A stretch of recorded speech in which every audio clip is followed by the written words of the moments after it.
Saudara-saudara sekalian, pada malam hari ini kita akan mengkaji bab butlanu wujudil hijab yang akan mensyarah hikmah yang awalnya kaifa yutasawwar.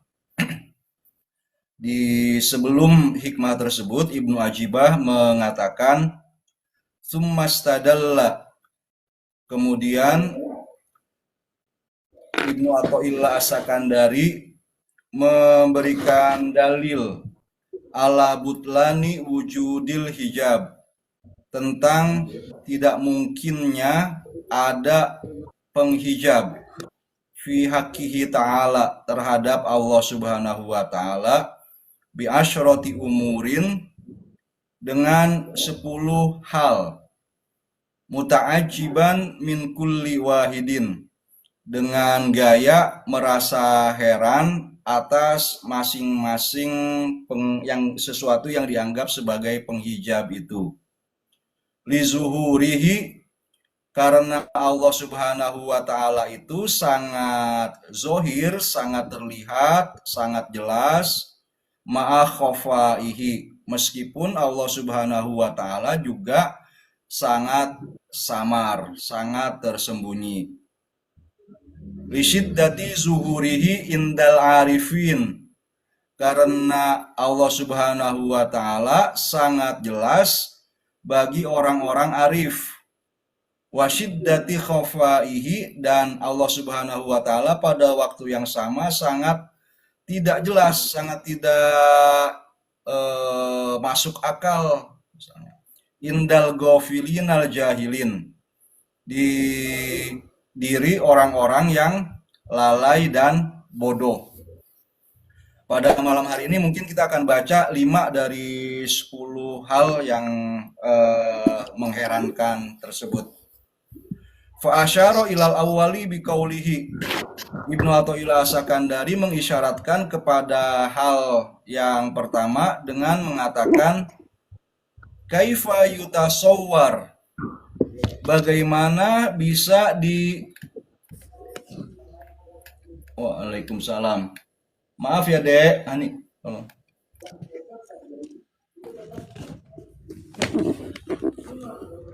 Bagaimana mungkin sesuatu dapat dibayangkan, ayah jubahu syai'un, dapat menghalangi atau menutupinya. Kaifa yutasawwar ayah jubahu syai'un, bagaimana mungkin sesuatu bisa dibayangkan dapat menghalangi atau menutupi Allah. Wa huwallazi azhara kulla syai', sedangkan dialah yang memperlihatkan segala sesuatu. Wa zahir huwal batin, Allah Subhanahu wa taala yang maha jelas itu sekaligus dia maha tersembunyi. Ma batona fi alamil ghaibi, apa yang tersembunyi di alam gaib, wallazi zahara fi alami syahada, itulah yang muncul di alam yang nyata. Fahiyadul jabarut, hiyad itu jamak dari haud ya, telaga alam jabarut, mutadaffiqatun bi anwaril malakut, itu mengalir dengan deras dengan cahaya-cahaya dari alam malakut. Unzur jamali syahidan, lihatlah keindahanku dengan menyaksikan. Fi kulli insanin, pada diri semua manusia. Al-ma'u yajri nafizan fi usil akson, air mengalir menembus ke dasar semua ranting atau cabang. Tajidhu ma'an wahidan, engkau dapati dia itu air yang sama. Wazuhru alwanun, tapi bunga-bunganya menjadi warna-warni. Ya ajaban, Sungguh aneh. Kaifa yu'rafu bil ma'arifi, bagaimana dapat dikenali dengan berbagai pengetahuan, man bihi urifatil ma'arifu, yang dengannya justru semua pengetahuan itu bisa diketahui. Ini yang bagian akhir, kaifa yu'rafu bil ma'arifi man bihi urifatil ma'arif, itu membalik logikanya para filsuf. Kalau para filsuf kan menjadikan misalnya alam semesta dan pengetahuan kita tentang alam semesta sebagai alat untuk mengenal Tuhan.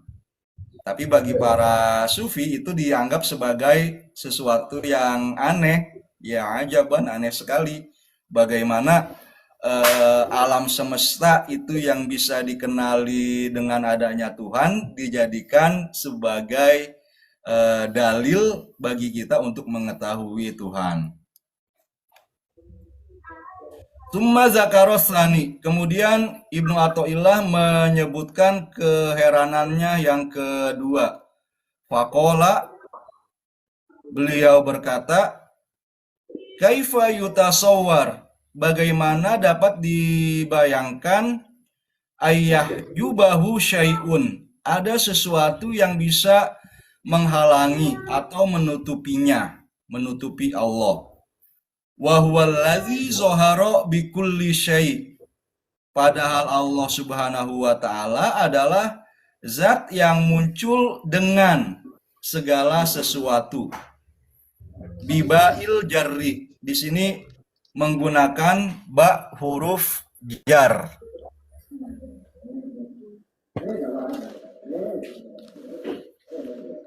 Kalau tadi yang di awal azharo kulla syai', sekarang diubah sedikit doang, zoharo bikulli syai', padahal Allah lah yang muncul dengan segala sesuatu.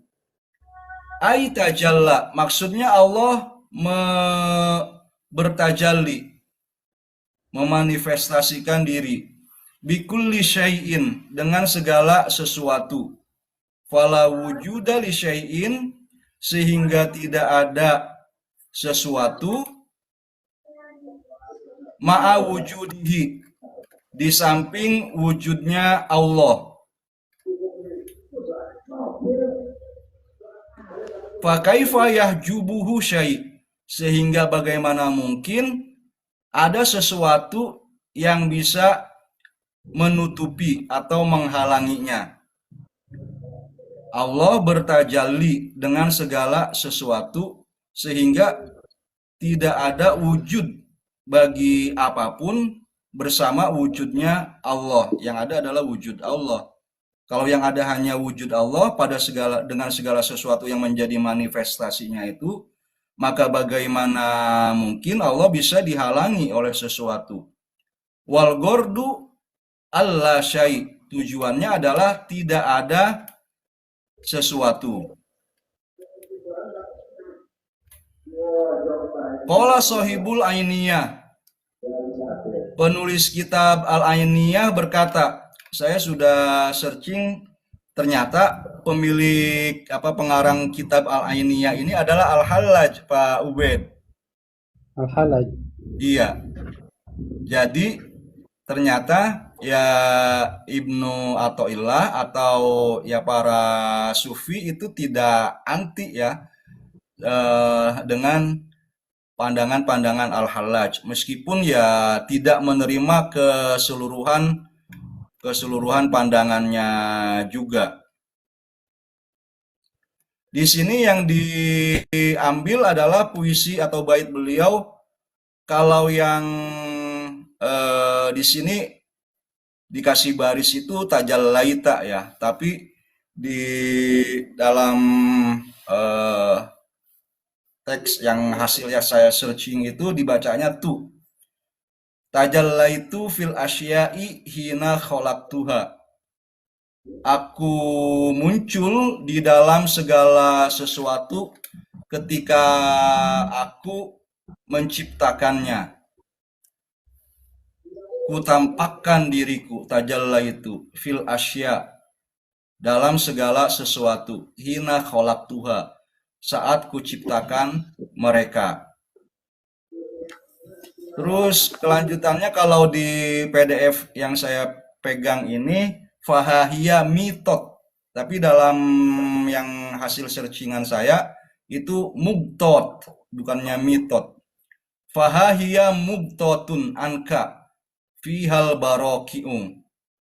Namun kini mitot itu ditutupi anka dari pandanganmu fiha di dalam segala sesuatu yang kuciptakan itu al-baroki'u tirai-tirai. Namun kini benda-benda yang kuciptakan itu justru tertutupi dari pandanganmu oleh banyak tirai. Jadi bait ini mau menjelaskan adanya paradoks, adanya pertentangan bahwa Allah Subhanahu wa taala itu menampakkan diri lewat ciptaannya. Tapi justru selanjutnya ciptaan itu sendiri yang menjadi penghalang ketika kita mau manusia. Ketika kita manusia memandang makhluk-makhluk ciptaan Allah itu sebagai wujud-wujud yang mandiri, bukan wujud-wujud yang menjadi cerminan dari Allah Subhanahu wa taala. Jadi ini bait ini juga selaras sama keheranan Ibnu Athaillah yang pertama, bagaimana mungkin segala sesuatu menghalanginya sedangkan dialah yang memperlihatkan segala sesuatu. Di sini sebenarnya nasihatnya adalah bahwa karena Allah itu menampakkan diri pada segala sesuatu, tapi jika hati kita melekat pada bentuknya, bentuk sesuatu itu, bukan pada yang menampakkannya, maka ciptaan itu menjadi barkok, menjadi tirai.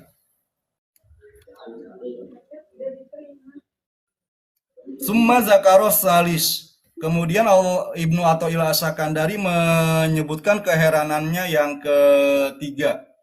Faqala, dia berkata, kaifa yutasawwar, bagaimana mungkin dapat dibayangkan, ayah jubahu syai'un, ada sesuatu yang menghalanginya, wa huwallazi zahara fi kulli syai', padahal Allah Subhanahu wa taala adalah yang muncul pada segala sesuatu. Kalau tadi dengan segala sesuatu, sekarang pada segala sesuatu. Bagaimana Allah muncul pada segala sesuatu?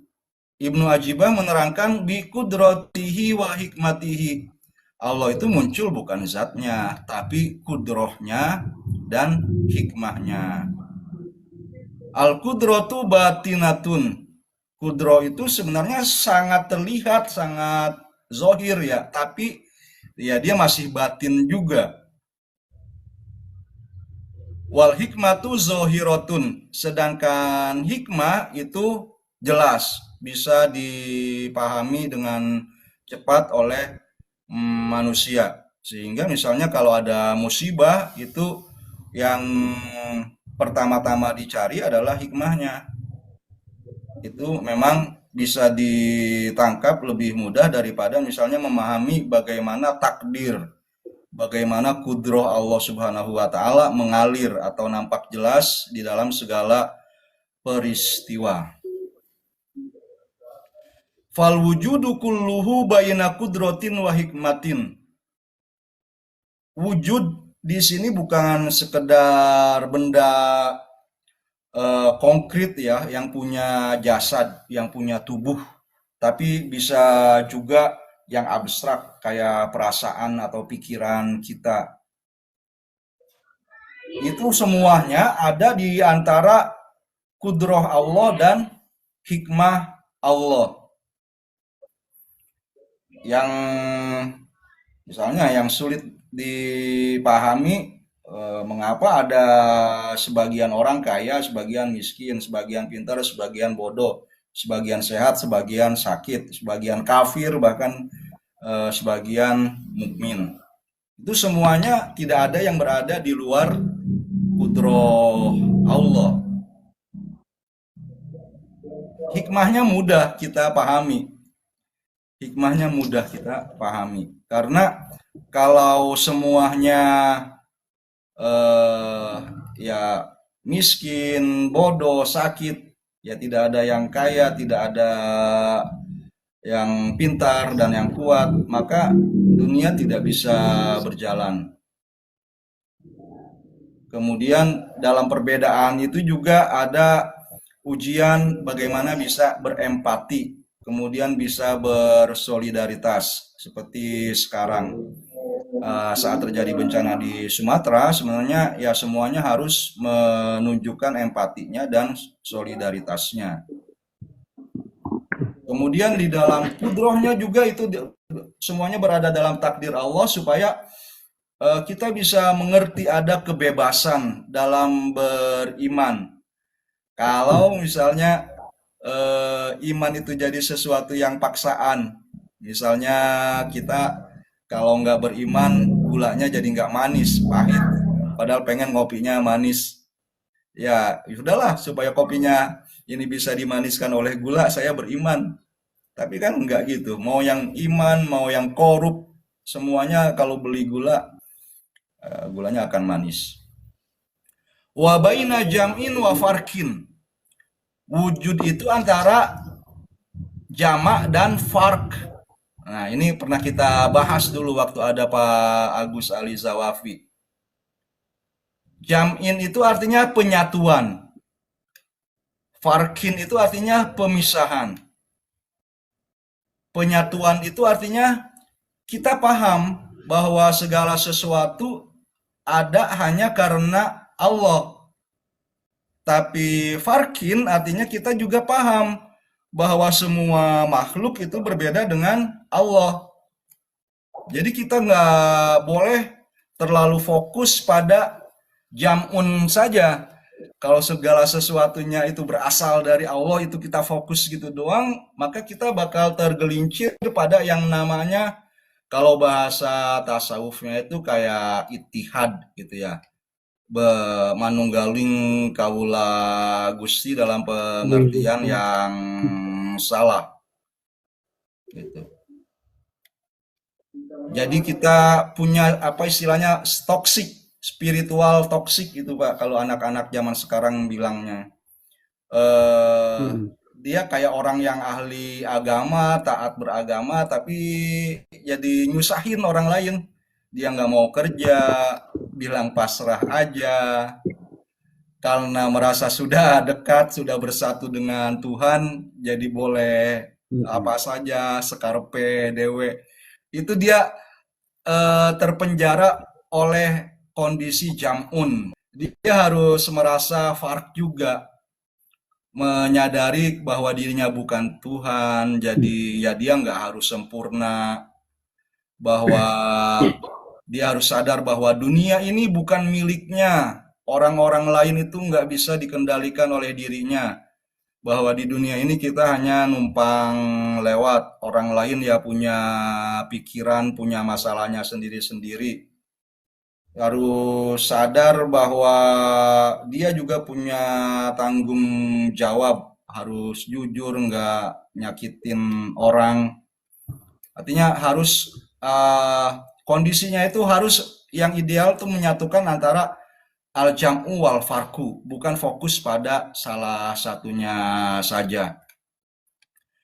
Kalau apa namanya mode grounding, mode merasakan apa kekurangan diri, itu namanya mode fark. Kemudian ada mode flow. Mode flow itu merasa diri bersatu dengan Tuhan, bahwa bahkan galau kita itu ada maknanya, bahwa kalau kesepian itu selalu ada Tuhan yang menemani, bahwa dari segala sesuatu bahkan yang kecil sekalipun, misalnya secangkir kopi, mana secangkir kopi kita malam ini itu ada sesuatu yang bisa kita pelajari dari Allah Subhanahu wa taala. Ya, kita mesti melihat bahkan kemiskinan, kebodohan itu sebagai tajalli dari Allah juga gitu. Maksud saya, jangankan saudara kita yang sesama Muslim di Palestina, kalau dia Ya, bukan Muslim, seperti ada perang Thailand dengan Kamboja sekarang ini, gitu. Kita harus tetap peduli juga gitu. Walaupun misalnya, iya, oh ya, Thailand mayoritasnya bukan Muslim, Kamboja juga sama. Gitu. Tapi itu kan menyakiti kemanusiaan. Jadi memberikan bantuan diplomasi atau apalah bangsa Indonesia kalau bisa ke sana. Gitu. Saya mikirnya seperti itu. iya. Jadi Allah mungkin ada itu. pada segala Mm. sesuatu dan itu nggak dibatasi oleh jauh atau dekat ya. Palestina mungkin jauh dari segi waktu, dari segi tempat, dari segi ruang.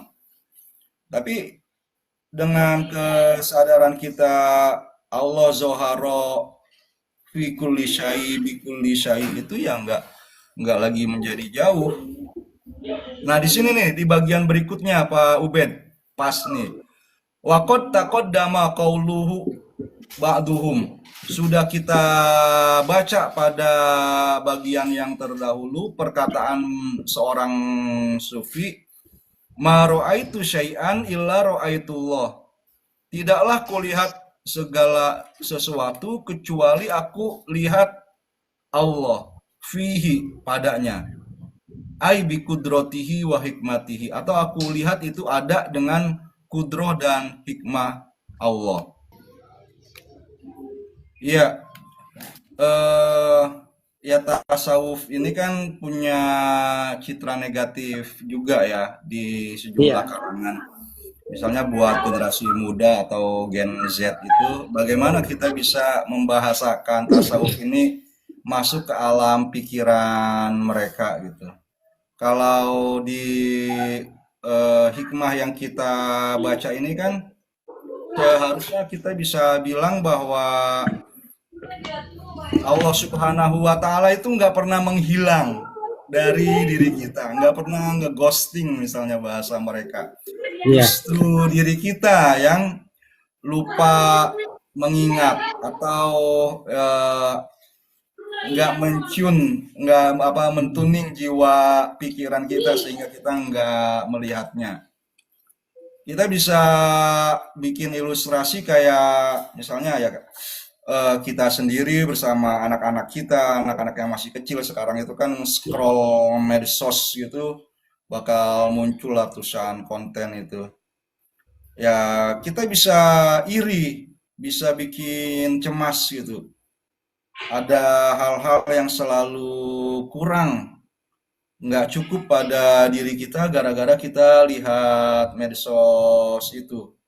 Banyak cerita orang lain yang semakin banyak kita lihat itu justru membuat kita nggak melihat diri kita sendiri, membuat kita nggak melihat istimewa dan indahnya diri kita.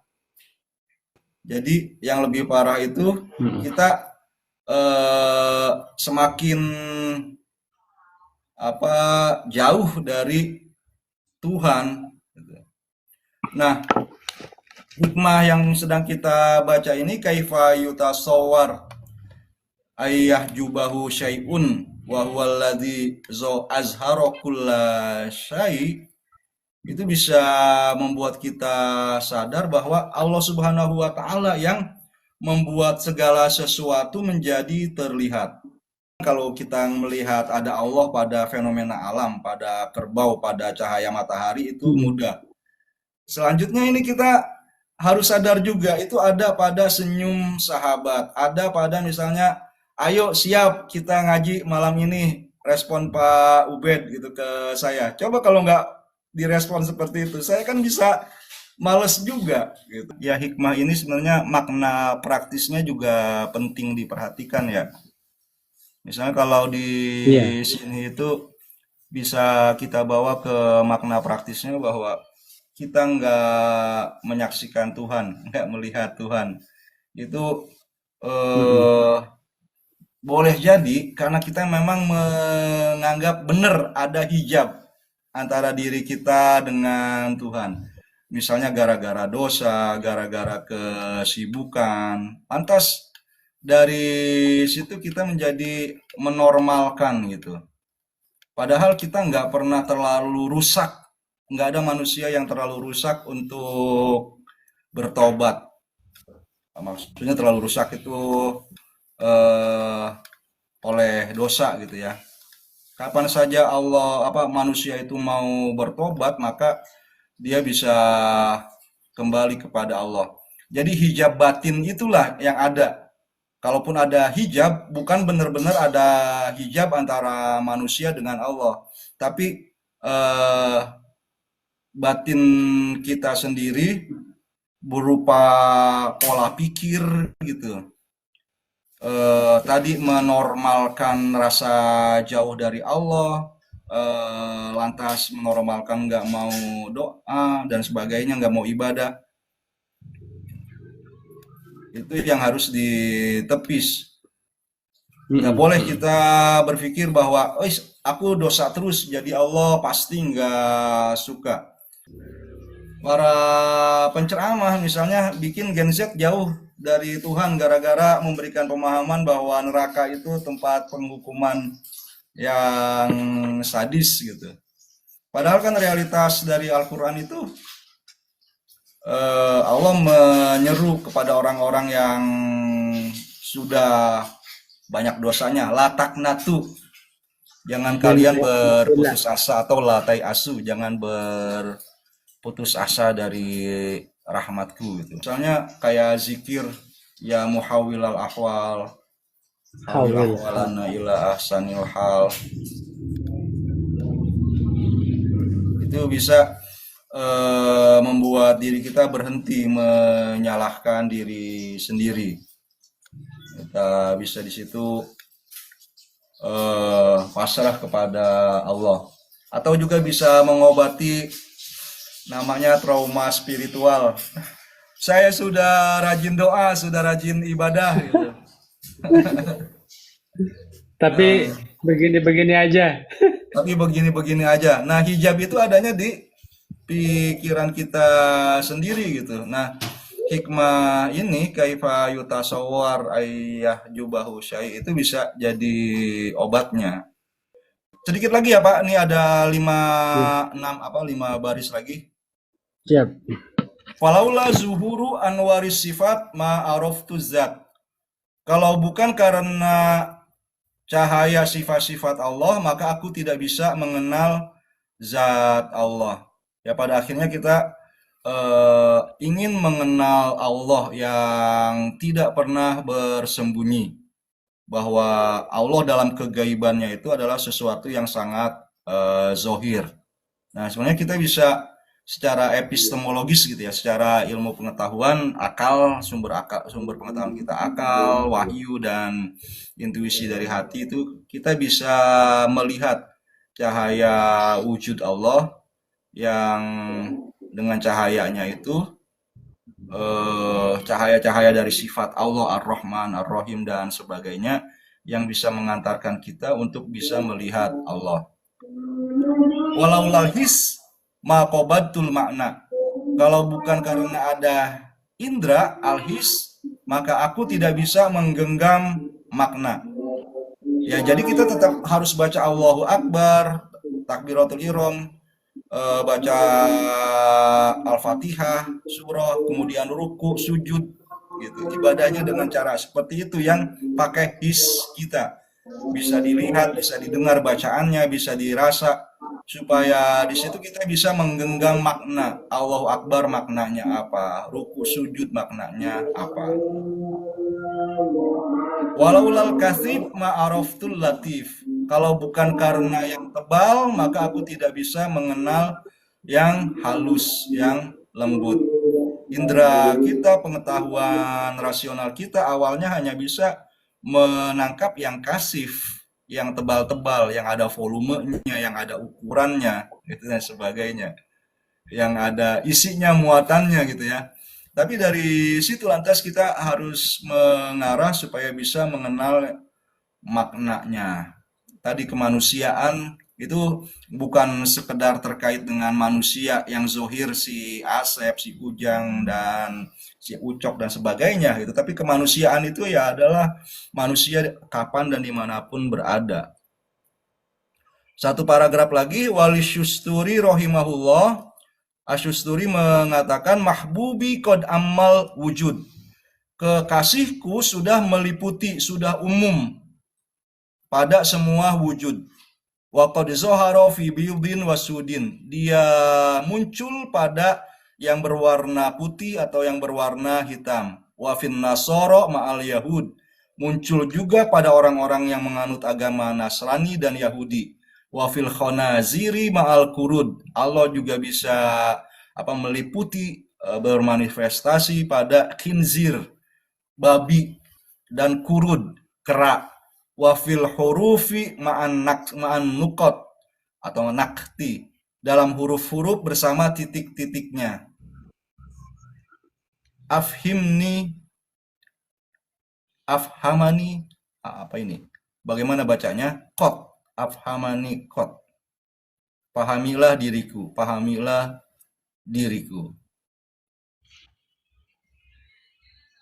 Summakola arafuhu tula zaman. Kemudian Susturi berkata, aku sudah mengenalnya sepanjang waktu. Zoharoli fi kulli awan. Dia muncul padaku pada setiap detik. Wa fil miyahi wad dalwan. Di air dan ember. Wa fit tulu'i wa fil hubut. Ketika naik dan ketika turun. Afhimni kot. Afhimni kot. Yang bagian akhirnya nih saya nggak ngerti bacanya seperti apa, Pak. Baik, rencananya kita baca 5 pada malam hari ini, tapi ternyata kita hanya bisa baca 3, nggak apa-apa.